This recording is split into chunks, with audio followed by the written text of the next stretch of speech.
तो भाई multiverse saga में आगे बहुत से इंटरेस्टिंग फेस ऑफ्स देखने मिलेंगे। एमसीयू का रोस्टर भाई हर प्रोजेक्ट के साथ एक्सपैंड होता ही जा रहा है, चाहे मल्टीवर्स साइड हो, कॉस्मिक साइड हो या मार्वल का सुपरनैचुरल साइड। और इसी के चलते फ्यूचर में कुछ ऐसे तगड़े लेवल के बैटल्स देखने मिलेंगे जिनका एपिकनेस हमने अभी तक बस कॉमिक्स में ही एक्सपीरियंस किया है। सो आज हम एमसीयू में होने वाले ऐसे टॉप 10 मोस्ट एंटिसिपेटेड बैटल्स के बारे में बात करेंगे जिन्हें भाई बोल रहा हूँ देख के हर मार्वल फैन को मजा ही आ जाएगा। तो नंबर 10 पे आता है व्हाइट विजन वर्सेस अल्ट्रॉन। तो पिछली बार जो अल्ट्रॉन वर्सेस विजन की बैटल हुई थी वो to be honest kind of थोड़ी अनफिनिश्ड लगी, लाइक वो फ्लैश के बाद क्या हुआ भाई। बट डोंट वरी, क्योंकि मार्वल के अपकमिंग सीरीज विजन क्वेस्ट में हमें इनका एक रीमैच देखने मिल सकता है। लाइक ये तो भाई मैं पहले ही बता चुका हूँ कि अल्ट्रॉन प्योर डाटा है जिसे आप मिटा तो सकते हो बट मार नहीं सकते, इसका बैकअप रखा जा सकता है। इनफैक्ट आर्मर वॉर्स में तो भाई अल्ट्रॉन के वापस आने के रूमर्स भी हैं।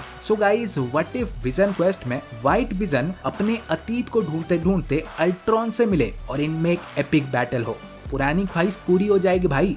देन नंबर 9 पे आता है ब्लेड वर्सेस ड्रैक्युला। तो भाई ब्लेड मूवी किस जन्म में देखने मिलेगी ये तो मुझे नहीं पता, बट ब्लेड वर्सेस ड्रैक्युला एमसीयू में डेफिनेटली देखने मिलेगी। लाइक बात देखो बहुत सिंपल है, ब्लेड एक वैम्पायर हंटर है और ड्रैक्युला मार्वल कॉमिक्स का सबसे पावरफुल वैम्पायर, जिससे ये अपने आप ही नेचुरल एनिमीज बन जाते हैं। लाइक साले आइदर तू रहेगा या मैं। सो इन दोनों का फाइट लिटरली भाई इनएविटेबल है, और अगर मार्वल इन्हें एक प्रॉपर आर रेटेड वाली ट्रीटमेंट भी दे दी तो भाई ये बैटल ब्रूटली एपिक होगा। देन नंबर 8 पे आता है moon night versus the Punisher. दो ऐसे कैरेक्टर्स जिनका बैकग्राउंड तो भाई काइंड ऑफ सिमिलर है, लाइक दोनों ही मिलिट्री बैकग्राउंड से बिलोंग करते हैं, बट इनके जस्टिस सर्व करने का तरीका भाई बहुत अलग है। जहां हमारे गजनी मून नाइट के 3 अलग अलग पर्सोनाज हैं जिनके अपने ही अलग अलग टैक्टिक्स और थॉट्स हैं, वहीं पे हमारे पनिशर बस एक ही रास्ता जानते हैं कि आइदर माई वे और हाईवे। एंड ऑफ कोर्स जब ये दोनों ही क्राइम वर्ल्ड के साथ ही डील करते हैं तो भाई ये दिन दूर नहीं जब ये क्रॉस पैथ करें और अपने डिफरेंट फिलोसफीज के लिए इनके बीच एक फाइट देखने मिले जो कि बहुत ही इंटेंस और वायलेंट हो। देन नंबर 7 पे आता है सेंट्री वर्सेस हल्क। देखो भाई, ये बोलूंगा कि कॉमिक्स में ब्रूस बैनर का डिप्रेशन अगर कोई समझ पाया है तो वो है सेंट्री। बिकॉज जैसे ब्रूस बैनर हल्क को कंट्रोल नहीं कर सकता, वैसे ही सेंट्री भी वॉइड को कंट्रोल नहीं कर सकता। बट इनके इसी फ्रेंडशिप के बावजूद इनके बैटल्स जब भी होते हैं भाई पूरा वर्ल्ड नोटिस करता है। लाइक कॉमिक्स के वर्ल्ड वॉर हल्क में सेंट्री ही अकेला था जिसने हल्क के सबसे powerful form world breaker Hulk को रोका था, और वो भी तब जब लिटरली अर्थ के सारे हीरोज फेल हो चुके थे। और ये तो हमें पता ही है कि एमसीयू के होराइजन में करंटली सेंट्री और वर्ल्ड वॉर हल्क दोनों ही नजदीक हैं। सो इनकी मुलाकात भी देखने मिलेगी और इनका दुनिया हिला देने वाला पावर पैक्ड बैटल भी देखने मिलेगा। देन नंबर 6 पे आता है थॉर वर्सेस हरक्यूलिस। तो भाई थॉर लव एंड थंडर ने कुछ किया हो या नहीं, बट एक लेजेंडरी बैटल को सेटअप कर दिया है। थॉर ने यहाँ पे ज़्यूस को इंजर्ड किया तो वहां पे इम्पैक्ट प्लेयर के रूप में हरक्यूलिस आ चुके हैं अपने बाप का बदला लेने। और हाँ, ये तो भाई पता है कि थॉर एक गॉड है, बट वहीं पे हरक्यूलिस भी एक डेमी गॉड है, एंड दोनों ही कंप्लीट पावर हाउसेस है। कॉमिक्स में इनकी राइवलरी भाई डिकेड्स तक चली थी, और अब तो भाई एमसीयू में इनके फेस ऑफ का एक सॉलिड फाउंडेशन भी बन चुका है। So it's just a matter of time before ये क्लैश ऑफ टाइटन्स हमें देखने मिले। देन नंबर 5 पे आता है Ghost Rider versus Scarlet Witch. Like जब से सुना है ना कि मल्टीवर्स ऑफ मैडनेस से इन्होंने एक potential Scarlet Witch versus Ghost Rider का फाइट काट दिया है, भाई मुझे तब से ये देखना है। आप इमेजिन नहीं कर सकते कि ये कितनी एपिक बैटल होगी। और इवन करंटली स्कारलेट विच जितनी पावरफुल है भाई, ओनली घोस्ट राइडर ही है जो कि उसे एक बराबरी की टक्कर दे सकता है। और वैसे भी भाई घोस्ट राइडर का तो काम ही है गिल्टीज को सजा देना, और स्कारलेट विच हमारी अभी तक जितने कांड कर चुकी है वो आएगा, वो डेफिनेटली आएगा। इवन दोनों ही हमारे सुपर नेचुरल एबिलिटीज को पोजेस करते हैं। सो घोस्ट राइडर और स्कारलेट विच का ये शो डाउन भाई मार्वल के सुपर नेचुरल साइड में लहरें ले आएगा, लहरें। देन नंबर 4 पे आता है कैंग वर्सेस नेमोर।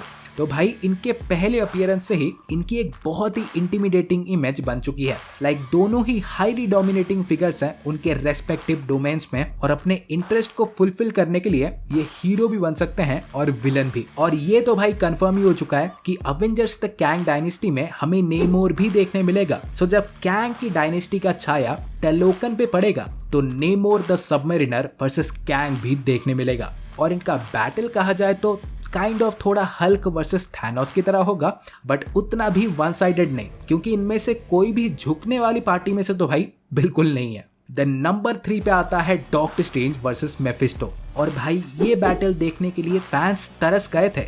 सदियों से फिस्टो में करने के बाद मेफिस्टो आयरन हार्ट में फाइनली अपना डेब्यू करने जा रहा है। एंड प्रोबेबली वैसे नहीं जैसे तुम सोच रहे हो।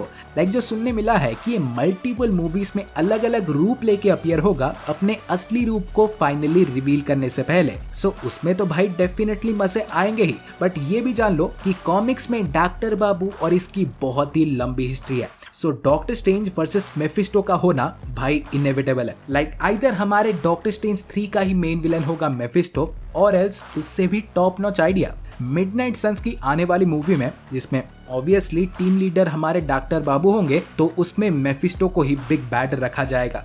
और गाइस आई नो ये डेफिनेटली थोड़ा लेट हो सकता है, बट ये so down definitely worth it होगा। देन नंबर 2 पे आता है Hulk versus red Hulk. Like comics में तो भाई ये हम कई बार देख चुके हैं, बट फाइनली टाइम आ गया है इसे एमसीयू में विटनेस करने का। लाइक कप्तान अमेरिका न्यू वर्ल्ड ऑर्डर में, जिसका प्रोबेबली नाम चेंज हो सकता है, बट हाँ उसमें हमारे general Thunderbolt Ross finally red Hulk बनने वाले हैं। और ये ब्रूस बैनर और हल्क से कितनी मोहब्बत करते हैं ये तो भाई पूरे मार्वल के समाज को पता है। But on a serious note, Hulk का खून भाई पूरे फेज 3 तक किसी के हाथ भी नहीं गया, बट फेज 4 से ऐसे लड्डू की तरह सब में बंट रहा है। मतलब चल क्या रहा है। बट हाँ ब्रूस बैनर को जब ये पता चलेगा वो डेफिनेटली इसकी रेस्पॉन्सिबिलिटी लेते हुए इसे एड्रेस करेगा और इवेंचुअली उसका सामना रेड हल्क से होगा। So guys it's just a matter of time before वो पुराना वाला हल्क फिर से वापस आए और एक क्लासिक हल्क्स का बैटल देखने मिले।